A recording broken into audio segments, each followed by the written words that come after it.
Chapter 5 Lifeblood, Luang and the Vinaya.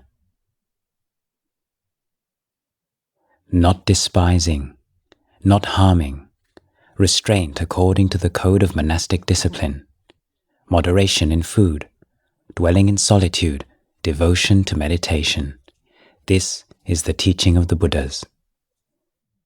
Dhammapada, verse 185. Part 1. Introduction. Vinaya is the lifeblood of the dispensation.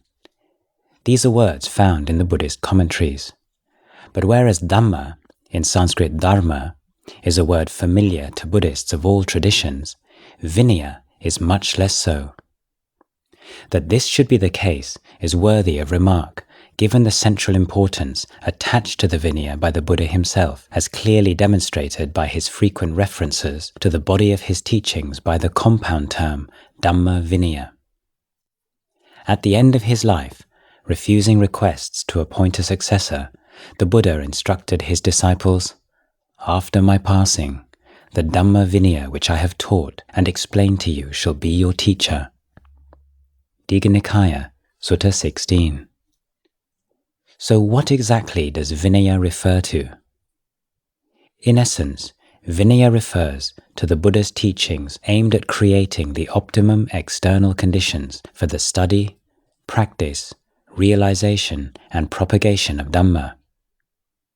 As the degree to which these conditions may be promoted in society at large is limited, the Vinaya is to be found most clearly in the training rules, injunctions, procedures, protocols, and conventions prescribed by the Buddha for his monastic order to live by, and gathered together in the texts known collectively as the Vinaya Pitaka. Etymologically, Vinaya is derived from words meaning taking out of, or away from. The practice of Vinaya seeks to lead individual practitioners away from actions and speech that will conflict with or undermine their practice of Dhamma, and to lead monastic communities away from conflict and disharmony. Although Vinaya finds its apogee in the regulations governing monastic life, it is also found on a more general level in teachings aimed at lay Buddhists, including those explaining the path factors of right action, right speech, and right livelihood. The terms householder Vinaya, agarika Vinaya, and lay Vinaya, gihi Vinaya, are found respectively in commentarial references to the 10 wholesome paths, the Kusala Kamapata, and to the responsibilities of householders detailed in the Sigalovada Sutta, Digha Nikaya 31. The decision by the Buddha to place such emphasis on Vinaya may be traced back to the days following his awakening.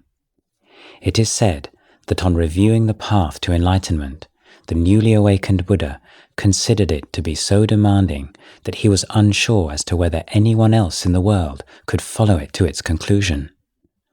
Although he subsequently became reassured of the existence of those with little dust in their eyes, the Buddha's sense of the difficulty involved in transmitting the Dhamma did not leave him. He realized that his disciples would need every assistance possible, and that a monastic order could provide supportive conditions to a degree that household life, with all its demands and temptations, could rarely hope to. In the Sangha, he sought to create a way of life that would minimize the conditions that retard progress on the path and maximize the conditions conducive to it. Members of the Sangha would not need to make compromises with the expectations and prejudices of society at large. Monastics could live within communities made safe and stable by agreed and impeccable standards of conduct, dwelling together with wise teachers and like-minded friends. In a tranquil environment, free of the daily struggle for subsistence, monks could learn how to transcend their addiction to the sensual world and put forth undistracted effort for enlightenment.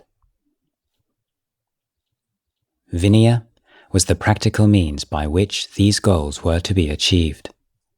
In the first several years after the Buddha's enlightenment, It simply constituted a set of behavioral norms, for example, refraining from all sexual activity, from receiving money, and from eating in the evening.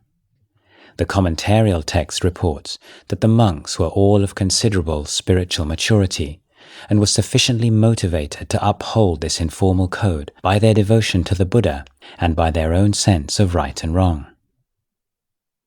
After 20 years had passed, however, the Sangha had grown considerably. It now contained many unenlightened members, and warning signs had appeared of an impending erosion of standards. In response, and on an ad hoc basis responding to problems as they arose, the Buddha began to introduce training rules, sikkhapada, divided into different categories, which included penalties for transgressions ranging in severity from confession to expulsion. By the time of the Buddha's death, these training rules numbered 227 and were known collectively as the Patimokkha. The Patimokkha is the formal code of conduct for Buddhist monastics and has lain at the heart of the Vinaya ever since. As the Sangha grew in size, the Buddha also began to elaborate upon the protocols and procedures that he wished to define the more complex communal life that was evolving. The Vinaya texts passed down to us thus include, in addition to the Vibhanga, which deals with the Patimokkha, a large number of supplementary allowances and prohibitions, which are gathered together in the Khandakas. These unnumbered injunctions are not divided into categories, and transgressions of them are almost all simply referred to as acts of wrongdoing, dukkata. These injunctions outnumber Patimokkha training rules many times over, and arguably do more to create the distinctive way of life and culture of the modern Thai forest monasteries. Over time, a huge body of interpretations and extrapolations have accumulated around the Khandaka injunctions. Most of them have become norms accepted by the Thai forest tradition, although there are certain variations from lineage to lineage and from teacher to teacher. From this point on, this whole body of practices will be referred to as observances, a translation of the Thai Kho Wat. The following description of the training in the Vinaya undergone by the Sangha of Wat Pa Pong reflects this division between Patimokkha training rules and auxiliary observances, taking each as a major section heading. It also includes an account of the Dhutangas, or ascetic practices, as a third major section, for the reason that although these ascetic practices were originally intended by the Buddha to be voluntary undertakings, a number of them have been rendered compulsory elements of the Wat Pa Pong training regime.